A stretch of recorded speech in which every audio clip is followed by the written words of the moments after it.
मुद्रा है जो ताकत और सहन शक्ति का निर्माण करती है और साथ ही टखनों, जांघों और रीढ़ की मांसपेशियों को भी खींचती है।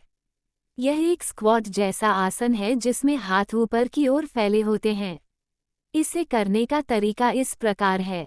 पर्वत मुद्रा ताड़ासन से शुरुआत करें। अपने पैरों को एक साथ या थोड़ा अलग रखकर खड़े हो जाएं तथा हाथों को बगल में रखें।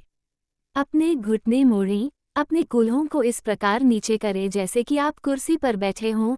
अपनी जांघों को फर्श के समानांतर रखें या जितना आरामदायक हो सके उतना करीब रखें। हाथों को ऊपर तक ले जाएं, सांस लें और अपनी बाहों को अपने सिर के ऊपर उठाएं। अपनी कोहनियों को अपने कंधों और कूल्हों की सीध में रखें। भीतरी जांघों को दबाएं। अपनी आंतरिक जांघों को संलग्न रखें और घुटनों को एक साथ रखें।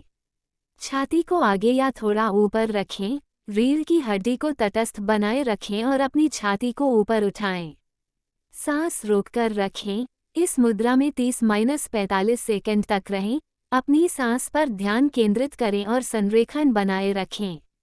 मुक्त करना। अपने पैरों को सीधा करें और अपनी भुजाओं को नीचे लाकर पर्वत आसन में वापस आ जाएं। शुरुआती लोगों के लिए सुझाव। उचित संरेखण पर ध्यान दें। सुनिश्चित करें कि आपके घुटने आपके टखनों के अनुरूप हों तथा आपके कूल्हे एक सीध में हों।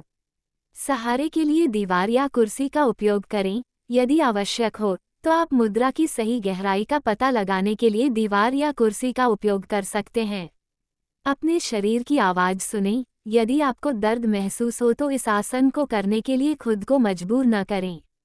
कुर्सी आसन के लाभ। पैरों, पीठ और कोर को मजबूत बनाता है। ये पैरों, ऊपरी पीठ, निचली पीठ, कंधों, हैमस्ट्रिंग, कूल्हों, ग्लूट्स और पैरों पर काम करता है। लचीलापन बढ़ाता है। ये रीढ़, टखनों और जांघों को खींचता है। सहन शक्ति और धीरज बढ़ाता है। ये शरीर के निचले हिस्से में ताकत और सहन शक्ति का निर्माण करता है। पाचन में सुधार कर सकते हैं। यह पाचन तंत्र को उत्तेजित और सक्रिय करने में मदद कर सकता है। संशोधन। हथियार। आप हाथों की स्थिति को अपने सामने, बगल में या अंजलि मुद्रा हाथों को प्रार्थना की मुद्रा में रखकर संशोधित कर सकते हैं।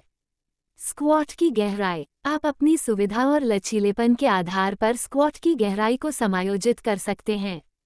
मतभेद। घुटने में दर्द या चोट। यदि आपके घुटने में दर्द या चोट है तो इस आसन को करने से बचें। पीठ के निचले हिस्से में दर्द या चोट। यदि आपको पीठ के निचले हिस्से में दर्द या चोट है तो इस आसन को करने से बचें।